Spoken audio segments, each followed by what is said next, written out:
Менің есімім Жайна, 33 жастамын, 2 баланың анасымын. Күйеуім Ербол екеуміз 11 жыл бірге тұрып келеміз.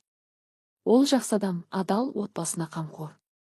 Бірақ соңғы жылдары төсектегі өміріміз суып кетті. Ішімде бір от бар еді, ол сөніп қалған жоқ, керісінше күшейе түсті. Қайынінім Нұрлан, Ерболдың кіші інісі, 29-да. Бойы ұзын, денелі, күлімсірегенде көздері тартылады. Әзілқой, ашық. Әр келген сайын маған ұзағырақ қарайтын сияқты еді. 2024 жылдың шілдесі, ыстықтан шыдай алмайсың. Ербол жұмыста, балалар нағашы әжесіне жазғы демалысқа кеткен. Мен душ қабылдап шықтым, денем дымқыл. Үстімде тек сүлгі ғана. Үйде жалғызбын. Есік қағылды. Нұрлан тұр есік алдында, қолында үлкен қорап. Жеңге, Ербол аға үйде ме?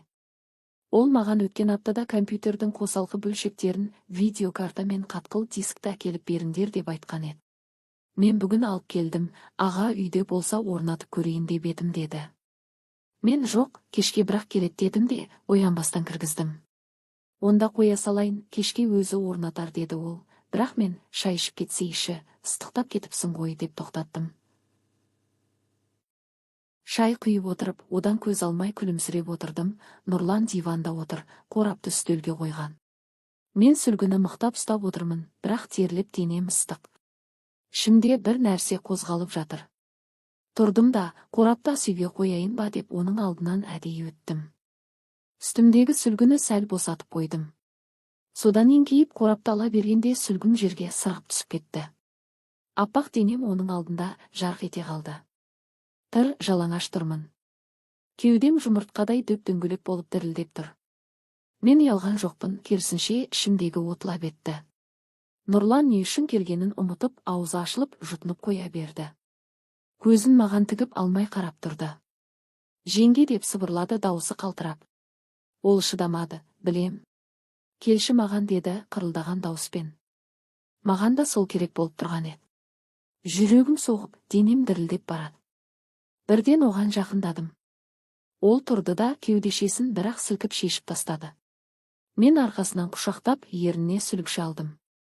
Өзіме риза болып тұрмын. Осы күнді қаншама күткенімді білсеңіз ғой, сөзбен жеткізе алмаспын, жан терім шығып көзім ашылды ғой. Осылай бірнеше рет болдық, кейін шаршап, шалқамыздан жатып ұйықтап кеттік. Таңертең оянғанда мен ұялдым да, іштей жыладым. Не істедім мен? Бәрі менің кінәм. Сүлгіні әдейі босатып, денемді көрсетіп, еліктірдім, өзім шақырдым оны. Бірақ ішімдегі құмарлық әлі өшіп тұрған жоқ еді. Ертесіне Нұрлан тағы келді. Жеңге, сені бір көруге келдім, жас құлындай болған балғын денеңнің иісін сағынып кеттім ғой деді. Менің сол сөздерден есім шығып кетті. Мен барып әдейі қысқа көйлек киіп алып алдында аяғымды айқастырып отырып алдым. Ол жақындап, жеңге, бүгін кешегіден де ерекше сұлуланып кетіпсіз ғой деді. Мен қызара түстім. Бірақ қарсылық жасамадым. Сол күні ол мені тағы да диванда ұнатты. Содан кейін талай жасырын кездесіп жүрдік. Кешке Ерболға күлімдеп қараймын, бірақ ойым Нұрланда, балаларды құшақтағанда көзге жас келеді. Менікі дұрыс емес екендігін сезіп жүрмін. Отбасымды бұзып жатырмын. Бәрі менің кінәм. Ербол күдіктене бастады. Нұрлан неге жиі келеді? Мен сен айтқан компьютердің бөлшектерін орнатып, кейін бір бағдарлама орнатып берді. Енді әдеттегі мәселелер шықса шақырамын дедім. Бір түнде Ербол сапарда, Нұрлан қонды. Түні бойы допша домалатты. Біз паркте, машинада да кездестік. Ол мені толтырғанда бақытты сезінемін. Бірақ қорқыныш та күшейді. Тоқтатайық дедім бірде. Ол жоқ деді. Мен тоқтатқым келмейді, тек ол біліп қойса не болады. Қазір ойланып отырмын, айтып тастау керек пе? Әлде жалғастыра берем бе? Денем әлі оны қалайды. Бірақ білемін, мен кінәлімін, толық кінәлімін. Бәрі сол бір ыстық күні оны шақырып алып тұр, жалаңаш оның алдынан өткенімнің кесірі. Ішімдегі от әлі сөніп тұрған жоқ, оны ұмыталар емеспін. Қазір 2025 жылдың желтоқсанның ортасы. Сыртта қалың қар жауып тұр, үй іші жылы, бірақ жүрегім мұздап барады. Осы бірнеше айдың ішінде мен өзімді танымайтын болдым. Түнде ұйықтамаймын, ойланып жатамын.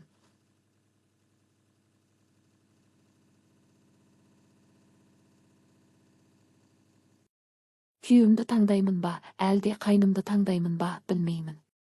Ербол менің өмірімнің 11 жылы, балаларымның әкесі, үйімнің тірегі. Ол ешқашан опасыздық жасамады, әрқашан адал болды. Бірақ төсектегі суықтық, күнделікті шаршаңқылық бәрі мені іштей жеп бітірді. Ал Нұрлан, ол мені әйел етті. Оның қол тигенде денем тіріледі, көзқарасымен жанымды жылтып жібереді. Ол маған сені мәңгі сүйіп өтемін. Сенсіз өмір сүре алмаймын дейді. Сенемін бе? Сенгім келеді. Бірақ кейде ойлаймын, ол мені жай ғана пайдаланып жүрме. Қолжетімді, тәуекелді ләззат ретінде ғана көреме. Балаларымды ойласам, жүрегім ауырып кет. Екеуі де кішкентай әкесі мен анасын бірге көріп өсуде. Егер бәрі ашылса, оларға не деймін? Анам опасыз болдыр деп туыстарым айтама. Ата-анама қалай қараймын? Әлде осылай жасырын кездесіп жүре береміз бе? Аптасына 1-2 рет, Ербол іс сапарда немесе жұмыста болғанда. Бұл уақытша қарым-қатынас сияқты. Мен ондайды қаламаймын. Мен шынайы нәрсе қалаймын. Бір күні шындық ашылса, не болады екен? Ербол біліп қойса, мені босатама. Осы ойлар мені тұңғиыққа батырып тұр. Түнде оянсам, көз жасыма малынып жатамын. Денем Нұрланды қалайды, бірақ жаным тыныштық сұрайды. Мен не істеймін енді? Бәрі сол бір ыстық күні басталды, және енді қалай аяқталары белгісіз.